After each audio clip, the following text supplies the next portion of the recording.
There's a moment in frugal living nobody talks about. It's not the first week when you're motivated.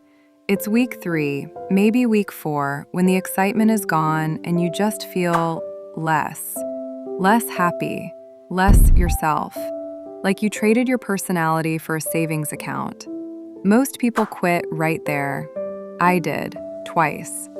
What I didn't know, what would have saved me years, is that feeling isn't a sign you're failing. It's a sign your brain is doing exactly what it's supposed to do, and it doesn't last. There's a flip that happens, a point where saving stops feeling like sacrifice and starts feeling like something else entirely. I hit mine around month 5. Opened my banking app on a Sunday and just thought, we're okay. No anxiety, no mental math, just quiet. That quiet is real, and it's reachable. But first, you have to understand why the road there feels the way it does, because once you see the map, the whole journey makes sense. Here's the part nobody warns you about. Saving can feel like losing. Your brain hates loss, like scientifically. A loss hurts about twice as much as a same-size win feels good. So when you move $50 to savings, your brain doesn't go, security, it goes, cool, we just lost $50, even though you still own it. That's why budgeting isn't always a math problem, it's a framing problem. I can't feels like punishment. I'm buying future me some breathing room feels like a choice. And then it gets personal because spending is tied to identity. Stylish, spontaneous, the generous friend, the one who treats herself because life is short. Cutting back can feel like you're deleting a version of yourself. My dangerous sentence for years was, I'm just spontaneous. Sounds cute. It cost me $14,000. So I'm curious, what was your "that's just how I am" sentence? The one you've been repeating for years. Drop it in the comments. Sometimes naming it is the first time it stops running the show. If frugal living feels like withdrawal in the beginning, it's not because you're weak. It's because your brain has been trained. And the annoying part is, the kick usually isn't even the thing you buy. It's the moment before. The "I'm about to order it" feeling. That's why browsing can feel more exciting than the package showing up later like, okay, cool, another sweater. Online shopping is basically a dopamine turbo because it's unpredictable and it makes you wait. You scroll, you find something, you almost check out, you track the shipping, you refresh the email. That anticipation is the reward. Uncomfortable truth. When the urge is strong, the same reward system lights up that lights up with other addictions. That's biology plus practice, not a character flaw. And it's common. 63% of Americans admit their emotions affect their purchases, and the average consumer makes 107 retail therapy buys a year. That's a lot of mood management. So when you start being frugal, you're not just spending less. You're taking away your fastest way to regulate stress. Of course you feel irritable, restless, kind of empty, like, I need something. Then people conclude, frugal living makes me unhappy. No. Week 1 and 2 just feel gray because your brain is recalibrating. Not a TikTok dopamine detox. Just less overstimulation so normal can feel normal again. Let's talk about the dumbest little lie in personal finance. It takes 21 days to build a habit. That was never even the point. The whole 21-day thing came from a plastic surgeon, Dr. Maxwell Maltz, back in the 1960s. He noticed people took about 3 weeks to get used to changes after surgery.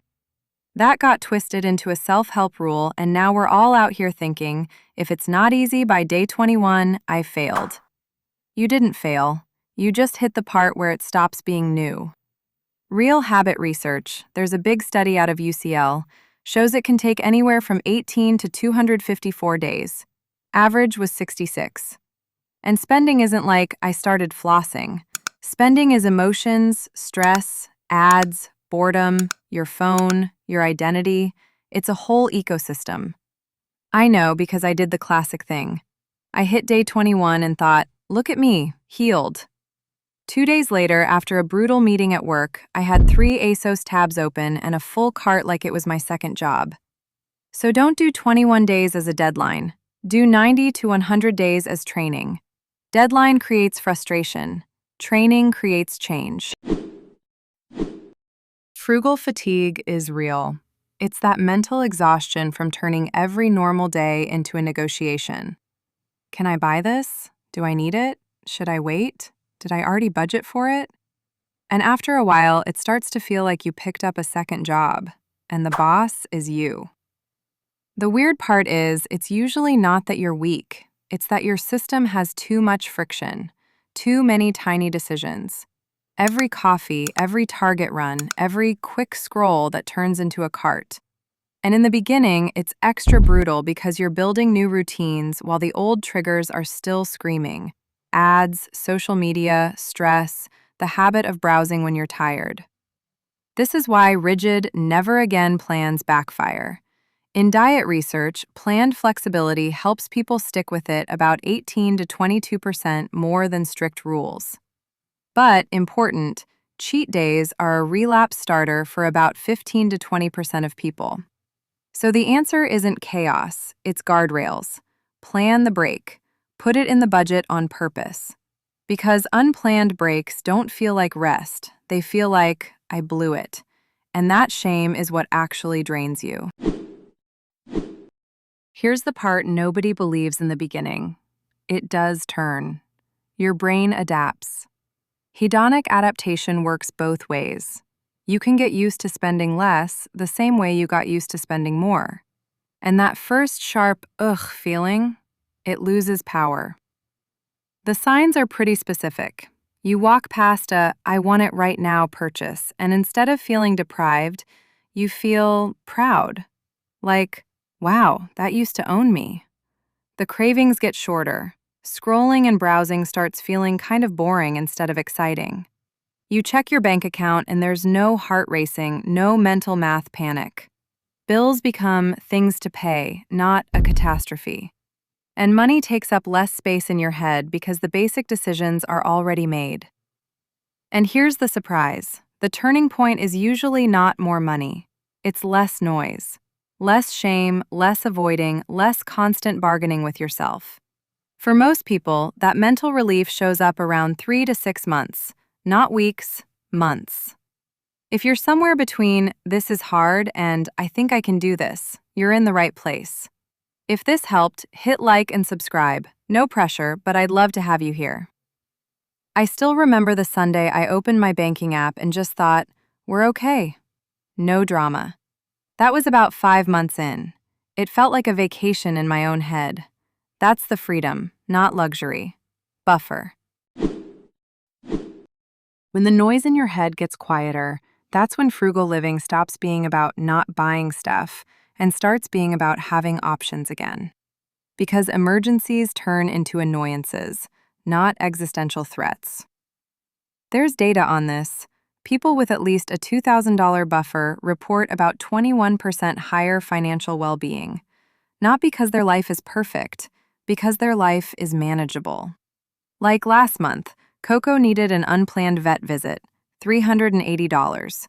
A few years ago, that would have been panic, guilt, and me doing math at 2 a.m. in my notes app like it was a thriller movie.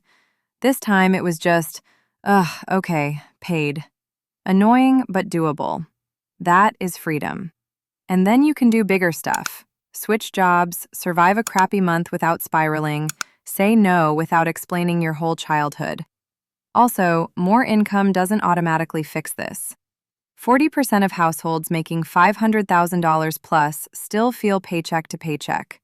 It's not the number, it's the lack of control and the standards that keep creeping up. So here's your next step. Commit to a 100-day training mode. And for impulse buys, use a 24-hour pause, not as punishment, as a test. Do I want this tomorrow, or do I just want to feel something right now?